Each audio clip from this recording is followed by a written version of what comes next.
Continuamos con el audiolibro Kybalión, una obra que transformará tu mente y tu vida.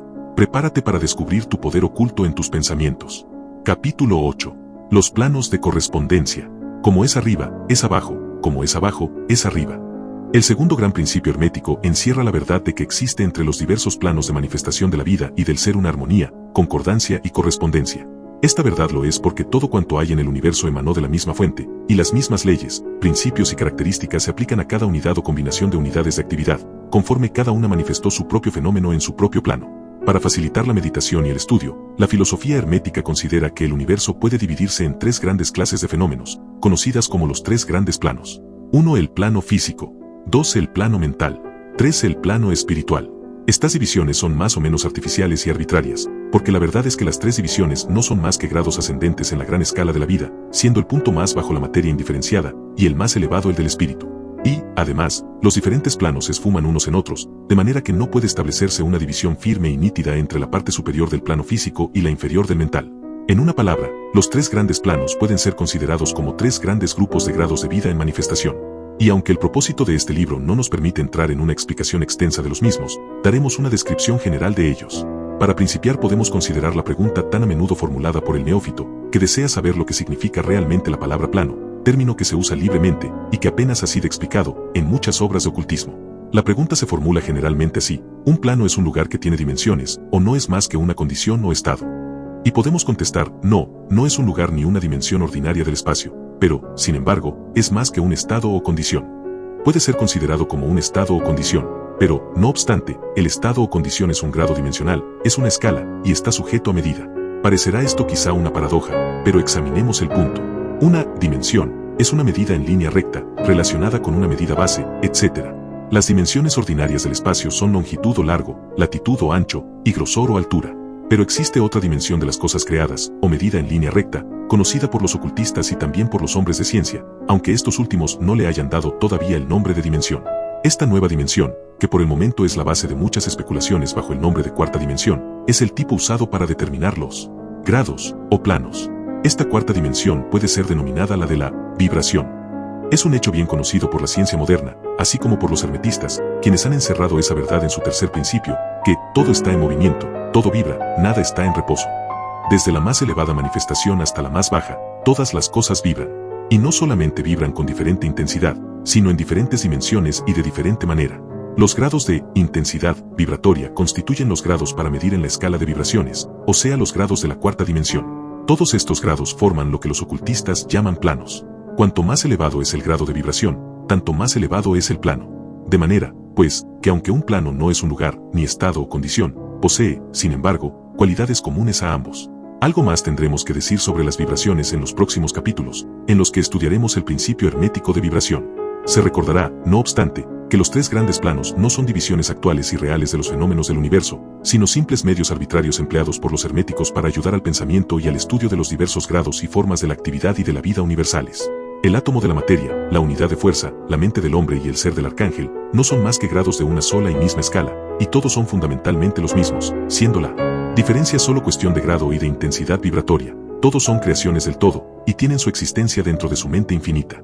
Los herméticos subdividen cada uno de esos tres grandes planos en 7 planos menores, y cada uno de estos en 7 subplanos, siendo estas divisiones más o menos arbitrarias, esfumándose unas en otras, pero han sido adoptadas por conveniencias del estudio científico. El gran plano físico, y sus 7 planos menores, es la división que comprende todos los fenómenos del universo que se refieren a las cosas, fuerzas y manifestaciones físicas. Incluye todas las formas de lo que conocemos como materia, y todas las formas de lo que llamamos energía o fuerza. Pero se debe recordar que la filosofía hermética no reconoce la materia como una cosa en sí misma, o como si tuviera una existencia separada de la mente del todo. La proposición es que la materia no es más que una forma de energía, esto es, energía de una intensidad vibratoria inferior de cierta clase. Y de acuerdo con ello, los herméticos clasifican la materia bajo el título de energía, y le adjudican 3 de los 7 planos menores del gran plano físico. Dichas 7 divisiones menores son las siguientes: el plano de materia, A; el plano de materia, B; el plano de materia, C; el plano de sustancia etérica; el plano de energía, A; el plano de energía, B; y el plano de energía, C. El plano de materia, A, comprende las formas materiales sólidas, líquidas y gases, tal como lo reconocen generalmente las obras de texto físicas. El plano de materia B comprende ciertas formas más elevadas y sutiles de la existencia que la ciencia recién comienza a conocer, los fenómenos de la materia radiante, bajo sus fases de radium, etc., que pertenecen a la subdivisión más inferior de este plano menor. El plano de la materia C comprende formas de la materia más sutil y tenue, cuya existencia ni siquiera sospechan los hombres de ciencia actuales. El plano de la sustancia etérea comprende lo que la ciencia denomina éter, sustancia de tenuidad extrema y de prodigiosa elasticidad, que compenetra todo el espacio universal y que obra como medium para la transmisión de ondas de energía tales como la luz, el calor, la electricidad, etc. Esta sustancia etérica es el eslabón de unión entre la llamada materia y la energía, participando de la naturaleza de ambas. La doctrina hermética dice que ese plano tiene 7 subdivisiones, como las tienen los demás planos menores, y que, en realidad, hay 7 éteres en vez de 1.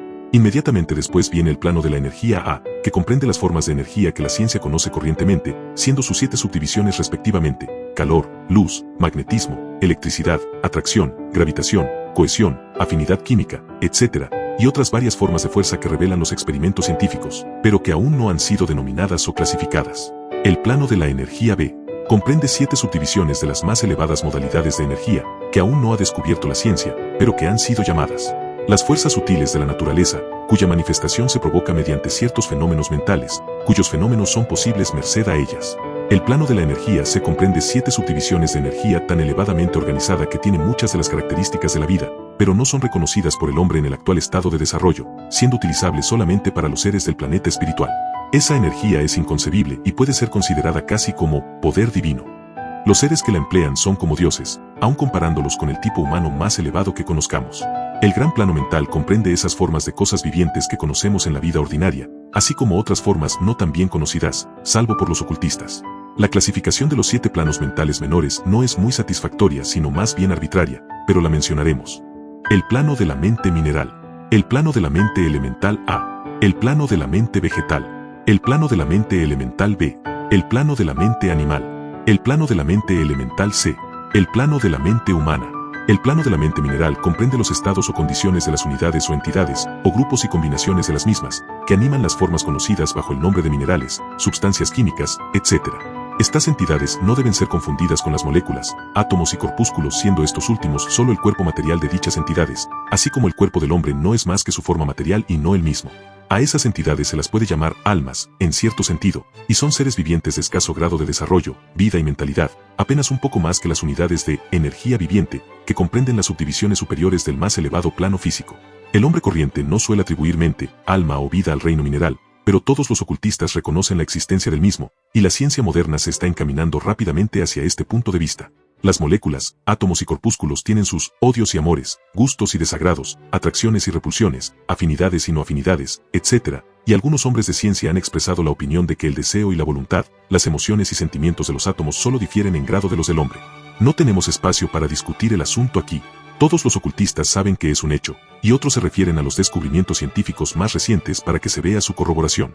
Este plano tiene las 7 subdivisiones habituales. El plano de la mente elemental la comprende el estado o condición y grado de desarrollo mental y vital de una clase de entidades desconocidas para el hombre corriente, pero que el ocultista conoce. Son invisibles para los sentidos ordinarios del hombre, pero, no obstante, existen y desempeñan su papel en el drama del universo. Su grado de inteligencia es intermedio entre las entidades minerales y químicas por una parte y las entidades del reino animal por la otra. Hay 7 subdivisiones en este plano también. El plano de la mente vegetal y sus 7 subdivisiones comprende los estados o condiciones de las entidades que encierra el mundo vegetal, los fenómenos mentales y vitales que se conocen corrientemente. Muchas e interesantes obras científicas se han escrito últimamente sobre la mente y la vida en las plantas. Los vegetales tienen vida, mente y alma, tanto como los animales, el hombre y el superhombre. El plano de la mente elemental B y sus 7 subdivisiones comprende los estados y condiciones de una forma de elementales o entidades invisibles, que hacen su obra en el universo, cuya mente y vitalidad forma parte de la escala entre el plano de la mente vegetal y el plano de la mente animal, participando dichas entidades de la naturaleza de ambos. El plano de la mente animal y sus 7 subdivisiones comprende los estados y condiciones de las entidades, seres o almas, que animan los cuerpos vivientes de los animales y que son familiares a todos. No es necesario entrar en detalles concernientes a este reino o plano de vida, porque el mundo animal nos es tan familiar como el nuestro propio. El plano de la mente elemental C y sus 7 subdivisiones comprende las entidades o seres invisibles, que participan de la naturaleza de la vida animal y humana, en determinado grado y combinación. Los elementos pertenecientes a este plano y que están en el grado más elevado del mismo, son semihumanos en inteligencia. El plano de la mente humana y sus 7 subdivisiones comprende las manifestaciones de la vida y mentalidad que son comunes al hombre en sus varios grados y divisiones. En este punto debemos indicar el hecho de que el hombre corriente actual ocupa la cuarta subdivisión del plano de la mente humana, y solo los más inteligentes han cruzado los límites de la quinta subdivisión. Millones de años ha empleado la raza para alcanzar este estadio, y tardará muchos años más en llegar a las subdivisiones sexta y séptima. Pero debemos recordar que ha habido razas anteriores a las nuestras que han pasado por esos grados y después más allá de ellos. Nuestra propia raza es la quinta, con más los rezagados de la cuarta, que huella el sendero. En ella ha habido unas cuantas almas avanzadas que han sobrepasado la masa y han llegado a la sexta y hasta la séptima subdivisión, y algunos un poco más allá todavía.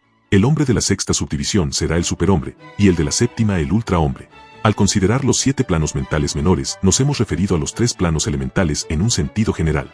No deseamos entrar en mayores detalles en esta obra, porque el asunto no pertenece a este plano de la filosofía y enseñanzas generales. Pero hemos dicho esto para dar una idea un poco más clara de las relaciones de estos planos con los que nos más familiares. Los planos elementales guardan la misma relación en mentalidad y vitalidad con los planos mineral, vegetal, animal y humano, que las teclas negras de un piano con las blancas. Las teclas blancas bastan para producir música, pero hay ciertas escalas, melodías y armonías en las que las teclas negras desempeñan su parte, siendo necesaria su presencia. Son también necesarias como eslabones de unión en las condiciones anímicas o estados de ser diversos entre los demás planos, alcanzándose así ciertas formas de desenvolvimiento. Y. Este hecho dará al lector que pueda leer entre líneas una luz nueva sobre el proceso de la evolución, una nueva clave para la secreta puerta de la vida que se oculta entre reino y reino. Todos los ocultistas conocen perfectamente esos grandes reinos de elementales, y las obras esotéricas están llenas de alusiones a los mismos. Pasando del gran plano mental al gran plano espiritual, ¿qué es lo que podríamos decir? ¿Cómo podríamos explicar esos elevados estados del ser, de la vida y de la mentalidad a mentes que son todavía incapaces de comprender las subdivisiones más elevadas del plano de la mente humana? Esa tarea es imposible. Solo podemos hablar en los términos más generales. ¿Cómo podría describirse la luz a un hombre que haya nacido ciego? ¿Cómo explicar el azúcar a quien nunca ha probado algo dulce? ¿Cómo hablar de armonía a un sordo? Todo lo que podemos decir es que los 7 planos menores del gran plano espiritual, cada uno de los cuales tiene las usuales 7 subdivisiones, comprenden seres tan superiores al hombre actual como este último es superior al gusano o quizás a formas aún inferiores. La vida de esos seres trasciende tanto a la nuestra que ni siquiera podemos pensar en los detalles de las mismas. Su mente es tan elevada que, por ellos, nosotros apenas si pensamos, y nuestros procesos mentales les parecen puros procesos materiales. La materia que forma sus cuerpos es del plano más elevado, y algunos se dicen que están envueltos por pura energía. ¿Qué es lo que podría decirse sobre tales seres? En los 7 planos menores del gran plano espiritual existen seres de quienes hablamos como ángeles, arcángeles o semidioses. En los planos menores inferiores viven aquellos a quienes damos el nombre de maestros y adeptos. Sobre ellos están las grandes jerarquías de huestes angélicas, inconcebibles para el hombre, y sobre ellas están los que sin irreverencia alguna podrían llamarse dioses, pues su grado de elevación en la escala es tan alto, tan grande su poder e inteligencia, que sobrepasan a todas las concepciones que el hombre se ha formado sobre la deidad. Esos hombres están de todo cuanto se puede imaginar, siendo la palabra divino la única que se les podría aplicar. Muchos de esos seres, incluso las huestes angelicales, tienen sumo interés por las cosas del universo y desempeñan un papel importantísimo en sus procesos. Esas invisibles divinidades y auxiliares angélicas ejercen su influencia libremente y poderosamente en la obra de la evolución y del progreso cósmico. Su intervención ocasional y auxilio directo en los asuntos humanos han dado origen a muchas leyendas, creencias, religiones y tradiciones de las razas pasadas y actuales. Han superpuesto su conocimiento y poder sobre el mundo una y otra vez, todo bajo la ley del todo, por supuesto.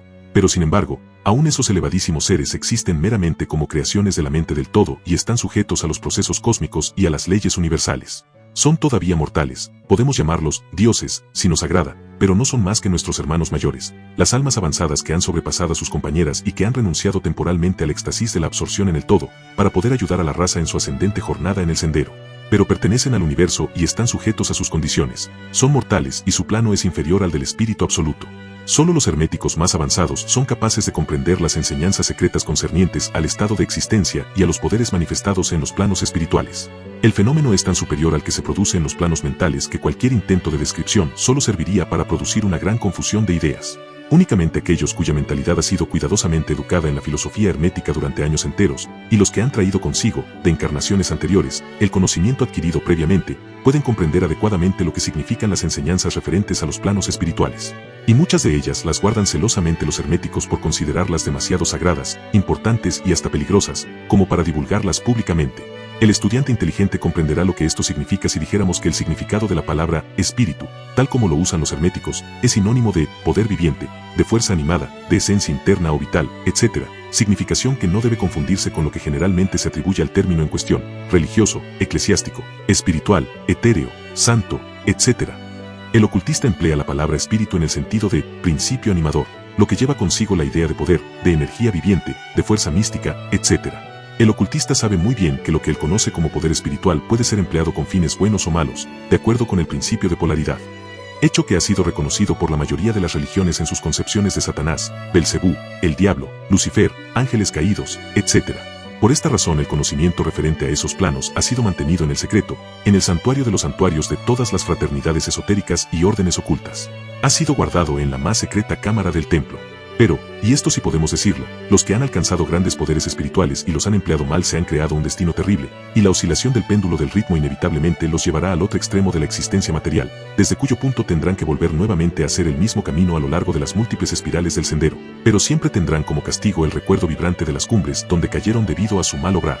Las leyendas sobre los ángeles caídos tienen una base real, como saben todos los ocultistas.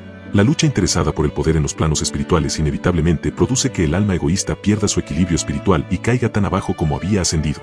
Pero, aún a estas almas, se les presenta la oportunidad de volver sobre sus pasos, y hacen la jornada de vuelta pagando la tremenda penalidad, de acuerdo con la invariable ley. Para concluir, recordamos que, de acuerdo con el principio de correspondencia que encierra la verdad de que, como es arriba, es abajo, como es abajo, es arriba, todos los 7 principios herméticos están en plena operación en los diversos planos, físico, mental y espiritual. El principio de la sustancia mental se aplica, por supuesto, a todos los planos, porque todos están en la mente del todo. El principio de correspondencia se manifiesta en todos, porque existe analogía, acuerdo, correspondencia y concordancia entre los varios planos. El principio de vibración se manifiesta también en todos los planos, pues las diferenciales que los dividen son consecuencia de la vibración, como ya hemos explicado. El principio de polaridad se manifiesta en cada plano, siendo los extremos o polos aparentemente opuestos y contradictorios. El principio del ritmo se manifiesta en cada plano, con flujo y reflujo, ascenso y descenso, ingreso y egreso. El principio de causa y efecto se manifiesta en cada plano, teniendo todo efecto su causa y toda causa su efecto. El principio de género se manifiesta en cada plano, estando siempre expresada la energía creadora y operando mediante los aspectos masculino y femenino. Como es arriba, es abajo, como es abajo, es arriba. Los milenarios axiomas herméticos encierran los grandes principios de los fenómenos universales. Conforme vayamos considerando los restantes principios, veremos cada vez más clara la verdad de la naturaleza universal de este gran principio de correspondencia. Capítulo 9. Vibración. Nada reposa, todo se mueve, todo vibra. El tercer gran principio hermético, el principio de la vibración, encierra la verdad de que el movimiento se manifiesta en todo el universo. Nada está en reposo, todo se mueve, vibra y circula. Este principio hermético fue reconocido por algunos de los primitivos filósofos griegos, quienes lo expusieron en sus sistemas. Pero después, durante siglos enteros, quedó olvidado, salvo por los perseguidores de las doctrinas herméticas. En el siglo XIX la ciencia física ha redescubierto esa verdad, y los descubrimientos científicos del siglo XX han aportado su testimonio en corroboración de esa verdad sostenida por la antiquísima filosofía hermética. La doctrina hermética no afirma solamente que todo está en movimiento constante, sino que las diferencias entre las diversas manifestaciones del poder universal se deben por completo al diferente modo e intensidad vibratoria. Y no solo esto, sino que aún el todo mismo manifiesta una vibración constante de tal infinita intensidad y rapidez, que prácticamente puede considerarse como si estuviera en reposo. Los instructores llaman la atención del estudiante sobre el hecho de que aún en el plano físico un objeto que gire rápidamente, como una rueda, por ejemplo, parece estar inmóvil. El espíritu es uno de los polos de la vibración, constituyendo el otro polo formas de materia extremadamente densas. Entre ambos polos hay millones y millones de diferentes intensidades y modos de vibración. La ciencia moderna ha comprobado que todo lo que llamamos materia y energía no es más que modos de movimientos vibratorios, y algunos de los más avanzados hombres de ciencia se están encaminando rápidamente hacia el punto de vista que los ocultistas tienen sobre los fenómenos de la mente, simples modos de vibración o movimiento. Veamos ahora lo que la ciencia tiene que decir sobre las vibraciones en la materia y en la energía. En primer lugar, la ciencia dice que toda materia manifiesta, en algún grado, la vibración producida por la temperatura o el calor. Esté un objeto frío o caliente, pues ambos no son más que grados de la misma cosa. Manifiesta ciertas vibraciones calóricas, y en ese sentido está en vibración. Todas las partículas de materia están siguiendo un movimiento circular, lo mismo los corpúsculos que los astros. Los planetas giran en torno de un sol, y muchos de ellos giran también sobre sus propios ejes. Los soles, a su vez, giran en torno de puntos centrales mayores, y se cree que estos giran también alrededor de otros todavía más grandes, y así sucesivamente, ad infinitum. Las moléculas de que se compone cualquier clase de materia están en constante vibración, moviéndose unas en torno de otras, y también unas contra otras. Las moléculas están compuestas por átomos, los que, como aquellas, también están en constante movimiento y vibración. Los átomos están compuestos por corpúsculos, llamados también electrones, iones, etc., los que también están en un estado de rapidísima moción, girando unos en torno de otros, con diversas modalidades vibratorias. Y de esta manera toda materia manifiesta vibración, de acuerdo con el principio hermético correspondiente. Y así sucede también con las diversas formas de energía. La ciencia dice que la luz, el calor, el magnetismo y la electricidad no son más que formas de movimiento vibratorio relacionado de alguna manera con el éter, o probablemente emanado de él.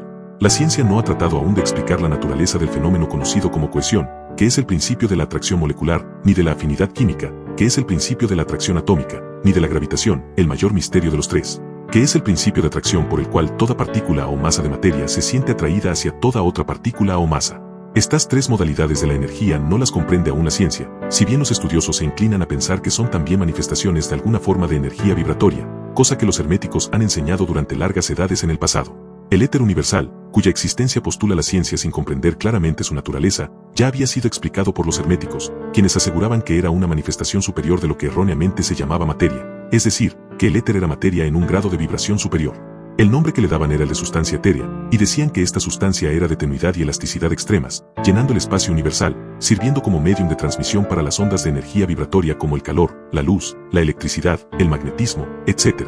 La sustancia etérea es el eslabón de unión entre la modalidad de energía vibratoria que conocemos como materia por un lado y la que conocemos como energía o fuerza, por el otro, manifestando además un grado de vibración, en intensidad y modo, completamente propio. Los hombres de ciencia proponen como ilustración para ver los efectos del aumento de vibración una rueda girando con gran rapidez. Supongamos primeramente que la rueda gira lentamente. Entonces diríamos que es un objeto. Si el objeto gira lentamente lo podremos ver fácilmente, pero no sentimos el menor sonido. Aumentándose gradualmente la velocidad en pocos momentos se hace esta tan rápida que comienza a oírse una nota muy baja y grave. Conforme sigue aumentando la velocidad la nota se va elevando en la escala musical, y así se van distinguiendo unas tras otras las diversas notas conforme aumenta la velocidad de rotación. Finalmente, cuando el movimiento ha llegado a cierto límite se llega a la última nota perceptible por el oído humano, y si la velocidad aumenta aún, sigue el mayor silencio. Nada se oye ya, pues la intensidad del movimiento es tan alta que el oído humano no puede registrar sus vibraciones. Entonces comienzan a percibirse poco a poco sucesivos grados de color.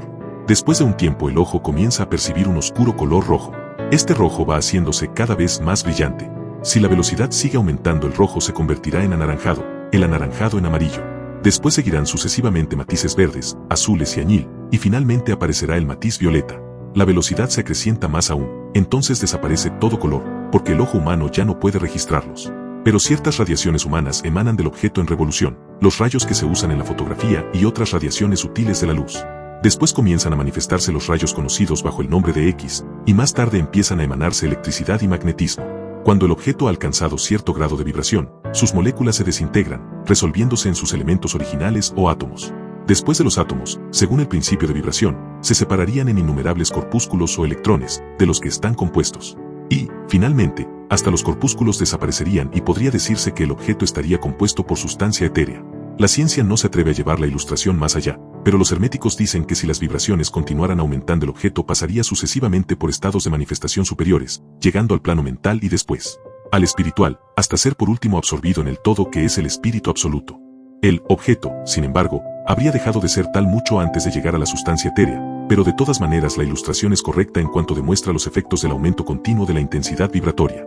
Debe recordarse que en la ilustración anterior, con el llegar a los estados en que el objeto irradia color, luz, etc., no se ha resuelto aún la cuestión en esas formas de energía, que están en un grado mucho más elevado, sino que simplemente llega a un grado de vibración en el que esas energías se libertan hasta cierto punto de las limitadoras influencias de las moléculas, átomos y corpúsculos. Esas energías, si bien son muy superiores en la escala a la materia, están aprisionadas y confinadas en las combinaciones materiales, en razón de las fuerzas que se manifiestan a través de ellas, y empleando formas materiales, y de esta manera se confinan en sus creaciones corpóreas, lo que, hasta cierto punto, es cierto en toda creación, quedando la fuerza creadora envuelta en su propia creación. Pero la doctrina hermética va mucho más allá que la ciencia moderna, y afirma que toda manifestación de pensamiento, emoción, razón, voluntad, deseo o cualquier otro estado mental, va acompañada por vibraciones, parte de las cuales se emanan al exterior y tienden a afectar las mentes de los demás por inducción. Esta es la causa de la telepatía, de la influencia mental y de otros efectos del poder de una mente sobre otra, la que ya va siendo de dominio público, debido a la gran cantidad de obras de ocultismo que están publicando discípulos e instructores sobre estas materias. Cada pensamiento, emoción o estado mental tiene en su correspondiente intensidad y modalidad vibratoria. Y, otras, esos estados mentales pueden ser reproducidos, así como una nota musical puede ser reproducida haciendo vibrar las cuerdas de un instrumento con la velocidad requerida, o como se puede reproducir un color cualquiera. Conociendo el principio de vibración, aplicado a los fenómenos mentales, uno puede polarizar su mente en el grado que quiera, obteniendo así un perfecto dominio y contralor sobre sus estados mentales. De la misma manera, podrá afectar las mentes de los demás, produciendo en ellos los requeridos estados mentales. En una palabra, podrá producir en el plano mental lo que la ciencia produce en el físico, o sea las vibraciones a voluntad.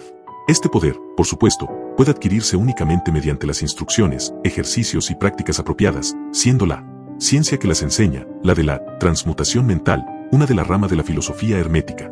Un poco de reflexión sobre lo que hemos dicho mostrará que el principio de vibración está oculto tras todos los maravillosos fenómenos de los poderes manifestados por los maestros y adeptos, quienes pueden aparentemente eludir las leyes de la naturaleza, pero que, realmente, no hacen más que emplear una ley contra otra, un principio contra otros, y que llevan a cabo sus resultados modificando las vibraciones de las cosas materiales o de las energías, realizando así lo que comúnmente llamamos milagros. Como dijo una de las más antiguas autoridades herméticas, aquel que ha comprendido el principio de vibración, ha alcanzado el cetro del poder. Aquí concluimos esta parte de nuestro recorrido por el Kybalión. Estas verdades nos muestran que nuestra realidad es moldeada por pensamientos y decisiones conscientes. ¿Estás listo para descubrir cómo jugar este juego con sabiduría? Si deseas continuar este viaje de revelaciones, suscríbete y activa la campana de notificaciones para no perderte el próximo capítulo de nuestra exploración. El conocimiento es poder, y juntos desentrañaremos sus misterios.